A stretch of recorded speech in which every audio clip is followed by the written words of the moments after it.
it's me, CSCOTT, and I'm here with you today to bring you my review for the 2004 film Butterfly Effect, starring Ashton Kutcher, Amy Smart, Melora Walters, and Eldon Henson. It is directed by Eric Bress and J. Mackie Gruber.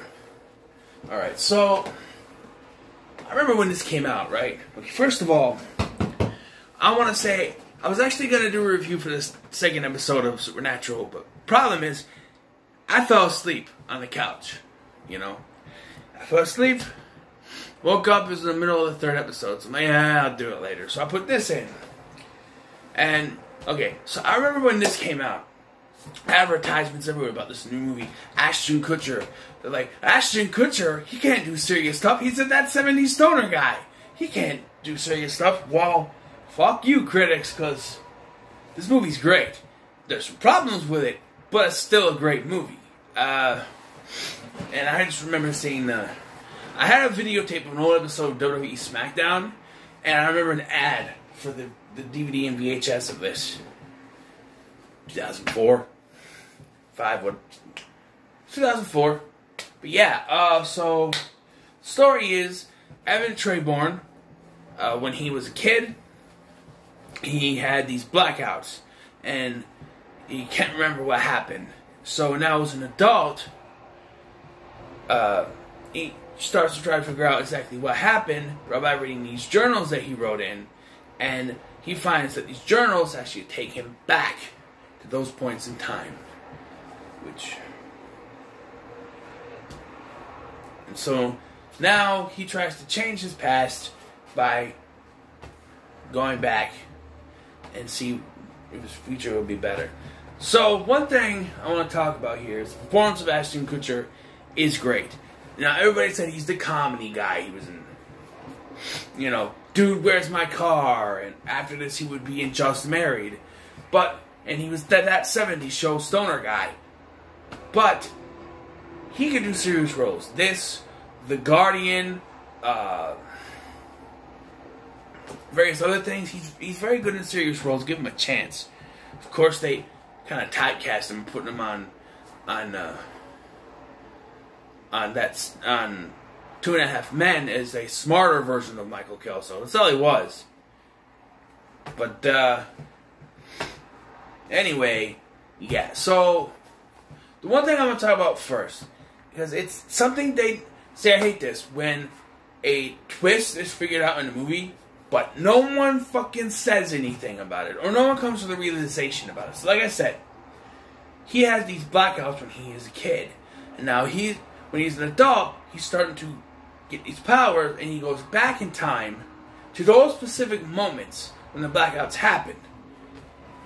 What I'm mad about is that he never comes to the conclusion that the reason he had the blackouts is because it's the older version of himself in his younger body, and that's why his younger version can't remember anything, because it wasn't him, it was the older version. There's also some plot holes in this as well. Specifically, in the first time he goes back to where the lady and her baby got all blowed up by the firecracker thing, cherry bomb, whatever it was. When they were teenagers, they were smoking and stuff, and he drops the cigarette on it when he shows up, and it drops on his lap. It rests in a little thing, and it burns his stomach. Now, when he eventually goes back to his time, he has a scar on his stomach, but the size of a cigarette burn. Cigarette burns don't last that long. I know they hurt, because I've been accidentally, when I bumped one or something, it hurts. But I don't think it will scar like that and last. You could sit there and say, well, that's just because he just went back and that's why it's there. Yeah, but it doesn't make any sense. Plus, if we are supposed to believe that all the times he blacked out was when the older version of himself went back, before he started changing things, by the way, then wouldn't he have noticed the cigarette burn? Like, wouldn't he have woken up and be like, you know, that there's a burn? It would have existed then. Because, as we're led to believe, is that these times he's just going back to see what happened and not change anything are the first time that he's been back there, or the times that he blacked out in the past. So, with that, don't you think that the cigarette burn would have shown up sooner? Not just, he's out of nowhere when he's an adult.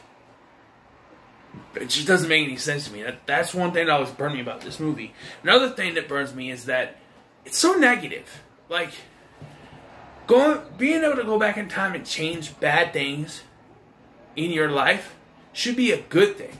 But no matter what he does, it always turns out bad in one way, shape, or another. For instance, the first time he goes back is when he talks to Kaylee, his ex or whatever, about what happened, and she gets so freaked out she commits suicide. So he goes back and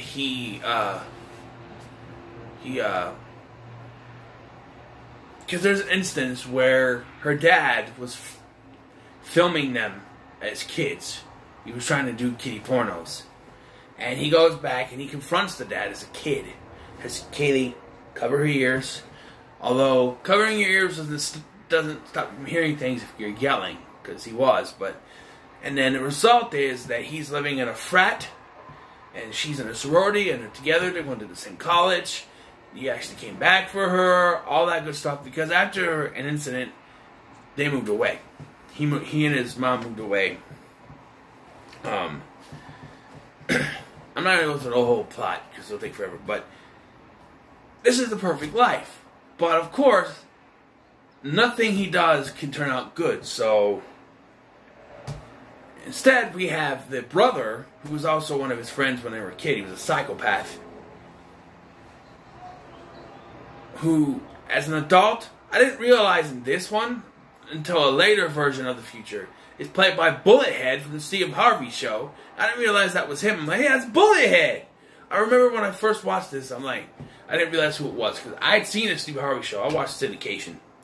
And I didn't know who that was until they showed the different version of the character in a later time jump, or whatever, another butterfly effect thing, whatever. And I'm like, wait, that's Bullethead. Is that the same actor from earlier? And now I can tell, but yeah. So, in this perfect life he's supposed to have, apparently the brother's still a psychopath, and he's got the dog collar because the dog, he killed Evan's dog. Tommy killed Evan's dog when they were kids because he freaked out. And so when Tommy confronts him with a bat, he sprays him with, Evan sprays him with mace and then whaps him with the bat, killing him. Then he goes to jail, and he's forced to ask his mom for one of the journals. And then he has help from Carlos, played by Kevin Durand, and he's able to change things again, go back, change things again. There's another happy time that's also ruined by something bad happening. It's when he goes back to save the woman and her baby. Tommy actually saves the woman and her baby, and Evan gets blown up. Now, apart from the fact that he should actually be dead, instead, they make him a paraplegic. So, while this is a happy life, everyone is happy. Tommy's a good guy. Kaylee is happy with their other friend. Forget his name. But he's played by Eldon Henson as an adult. But yeah, happy. Everyone is happy except for Evan. And it's like, this would be perfect if he wasn't a paraplegic. But we have to, and if you watch the director's cut, you understand why this is going this way, and why he makes the decision at the end of that movie, and at the end of that version, because it makes more sense. But I hate that ending. I just hate that ending. To me, it doesn't make sense. The ending in this version is better.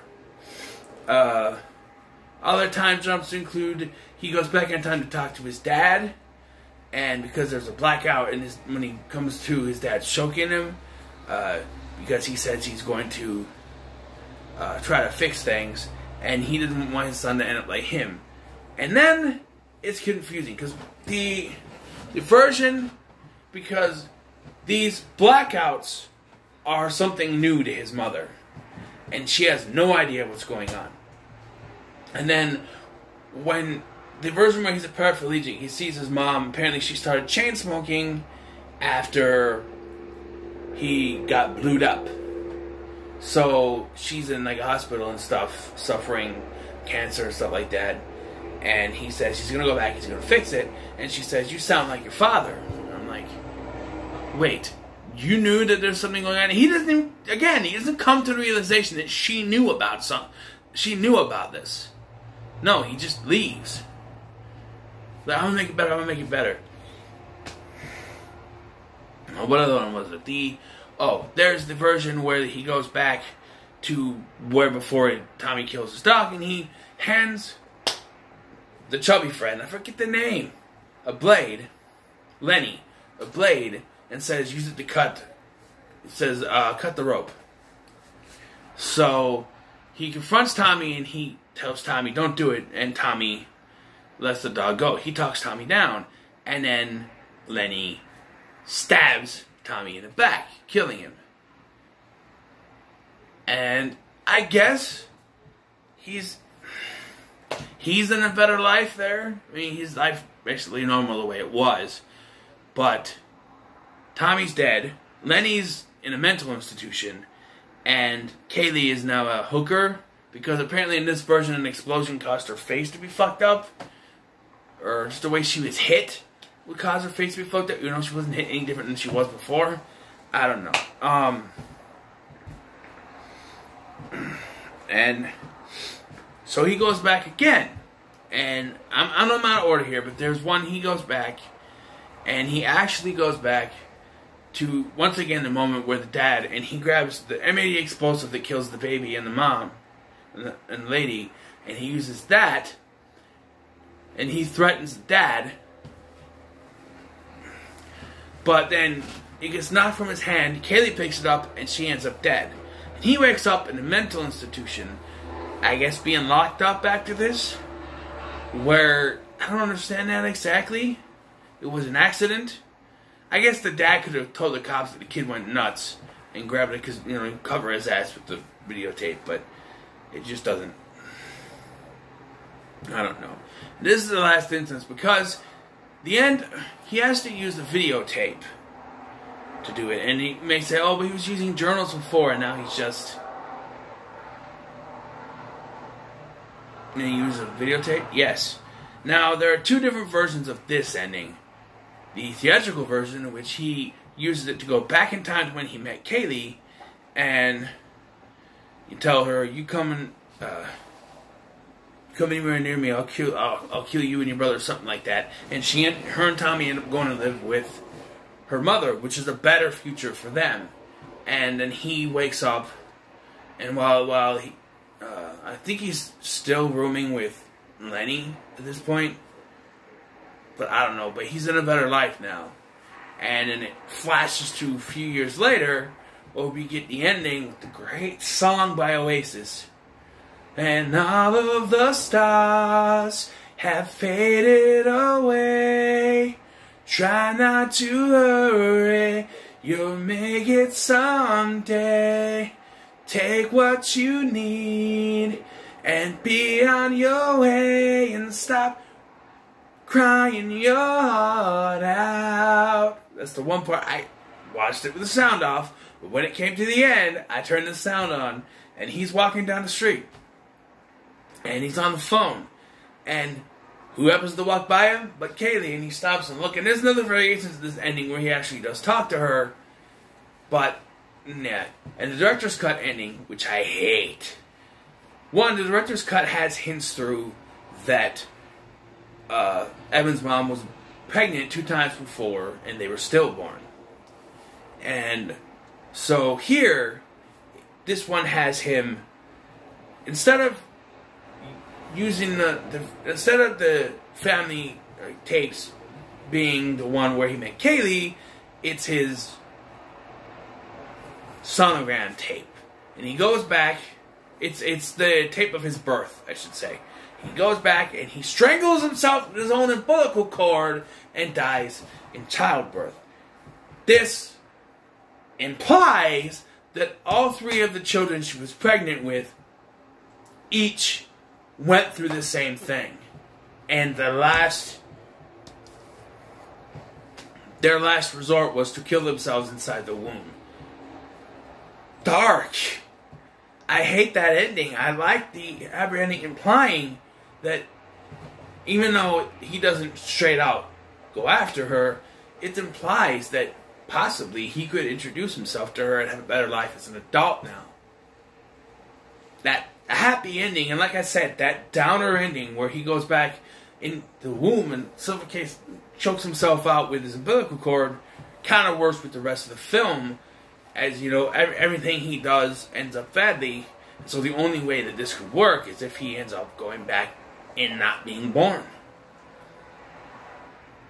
But I still hate the ending because it's a terrible way to end the film, and it's dark once you think about because they add extra scenes in the director's cut talking about how she had 2 children beforehand that were stillborn, and when you add that to that ending, and you think, so did the other 2 have the same powers and needed the same thing?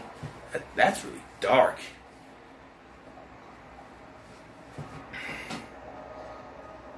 But yeah, Callum Keith Rennie plays the dad, Jason. He's in it for a little while.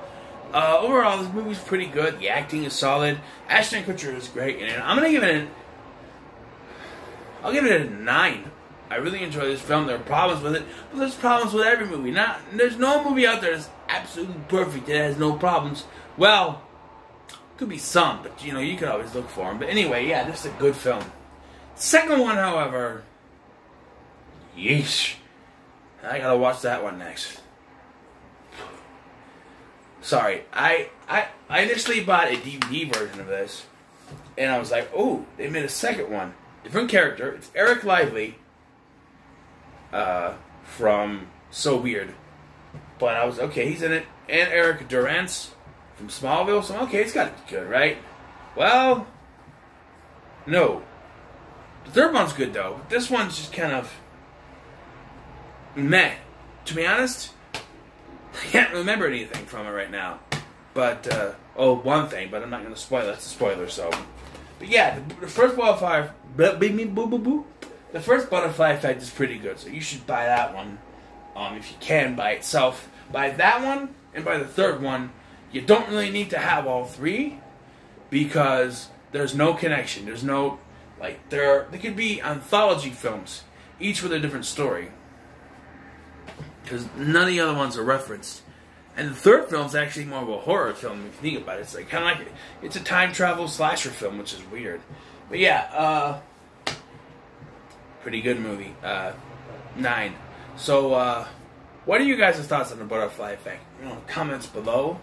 Like, share, and subscribe. All of the stars have faded away. Try not to worry, you'll see them someday.